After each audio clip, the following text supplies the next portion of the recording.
Selamat pagi anak-anak. Salam sejahtera bagi kita semua. Bagaimana kabarnya hari ini? Luar biasa. Oke, baik. Nah, pada pertemuan kali ini kita akan langsung membahas pada tema kedua dan kita masuk pada subtema pertama pembelajaran ke-6.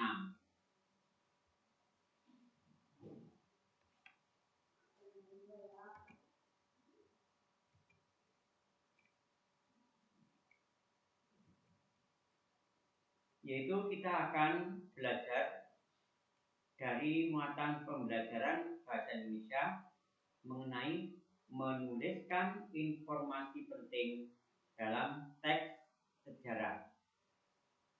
Nah, dalam setiap teks pasti ada informasi yang penting. Nah, bagaimana kita bisa menemukannya?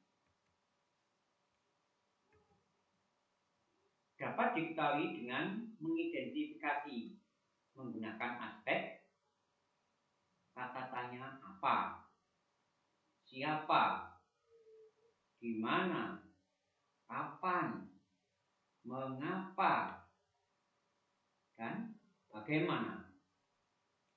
Nah, mari sekarang kita perhatikan ada teks sejarah yang nanti bisa kita buat untuk berlatih. Nanti silakan untuk membuat kalimat tanya. Nah, jawaban dari kalimat tanya itulah nanti yang akan merupakan informasi penting. Nah, itulah kita sudah mengidentifikasi teks sejarah. Kebetulan saya ambil di sini teks sejarah tanggal 9 Agustus 1945. Insinyur Soekarno, Muhammad Hatta, dan Dr. Rajiman Weddiodiningrat pergi ke Dalat, Saigon di Vietnam untuk bertemu dengan Marskal Terauchi, Panglima Besar tentara Jepang di Asia Tenggara. Nah, kita tahu bahwa waktu itu negara Indonesia itu dikuasai oleh bangsa Jepang. Nah, tujuannya apa sih? Kok disuruh datang ke Dalat ketiga tokoh ini? Yaitu akan diberi informasi mengenai keadaan Indonesia yang akan diberi kemerdekaan. Hal ini untuk menarik simpati. Mengapa? Karena sebenarnya di Jepang itu sudah mengalami peristiwa-peristiwa yang sangat dahsyat, yaitu adanya bom di dua kota besar yang memporak-porandakan. Nah, maka pihak Jepang memberi janji akan memberi kemerdekaan. Namun ternyata para pemuda ini enggak setuju kalau kemerdekaan ini seolah-olah hadiah dari Jepang. Maka peristiwa selanjutnya nanti akan kita pelajari pada berikutnya, ya. Jadi nanti pertanyaannya bisa dilanjutkan. Oke, lanjut pada materi pelajaran PPKN, yaitu mengenai pelaksanaan nilai-nilai persatuan dalam perbedaan di lingkungan masyarakat. Ingat, waktu itu kita sudah mempelajari bagaimana pelaksanaan nilai-nilai persatuan dalam perbedaan di lingkungan sekolah maupun di lingkungan rumah. Nah, kita sudah sampai di lingkungan masyarakat. Karena mau gak mau hidup kita ini berada di tiga tempat itu, dalam keluarga, di sekolah, dan juga di masyarakat. Kapan kita berada di rumah, di dalam keluarga? Pada saat kita sudah pulang dari berkegiatan. Kalau di sekolah tentu pada waktu belajar. Di masyarakat kapan? Yaitu pada saat kita ini beraktivitas, entah itu bermain, bertemu dengan tetangga dan sebagainya. Ya, ini. Oke, lanjut. Di lingkungan masyarakat kita perlu bersikap peduli. Ada yang masih ingat apa maksudnya peduli? Yaitu memiliki rasa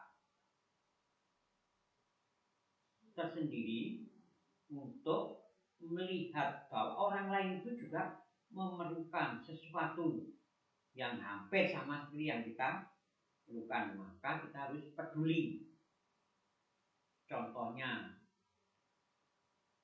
pasti kalian semua sudah tahu maksudnya peduli kepada yang lain. Oke, selanjutnya kita harus membantu tetangga atau kawan yang memerlukan bantuan meskipun berbeda suku ataupun berbeda agama. Selanjutnya, kita juga perlu bersikap toleran di lingkungan masyarakat. Masih ingat toleran itu apa?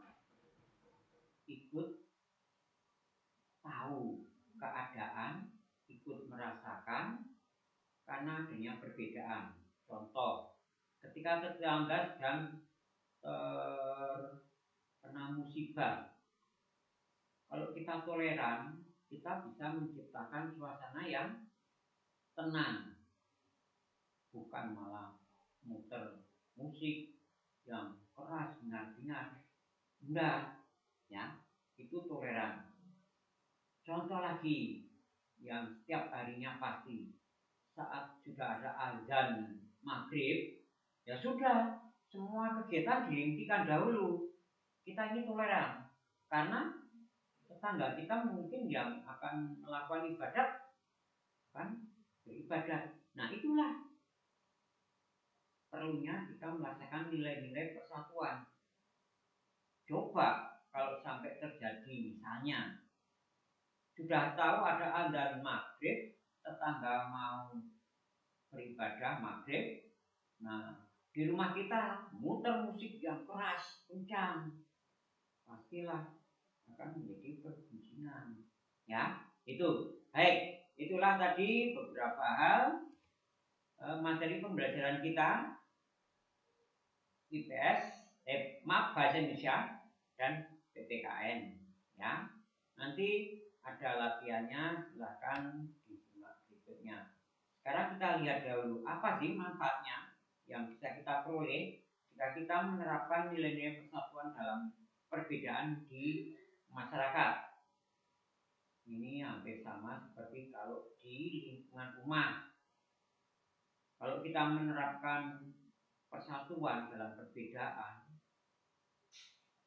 di lingkungan sekolah juga sama, yaitu kehidupan bermasyarakat menjadi aman, menjadi tentram dan damai. Tahu yang dimaksud dengan aman? Tahu kan? Oke. Yang dimaksud dengan tentram gimana? Oke. Dan juga yang dimaksud dengan damai. Ya. Berikut. Masalah lebih cepat terselesaikan karena semua masyarakat ini mau peduli. Nah, itu contohnya.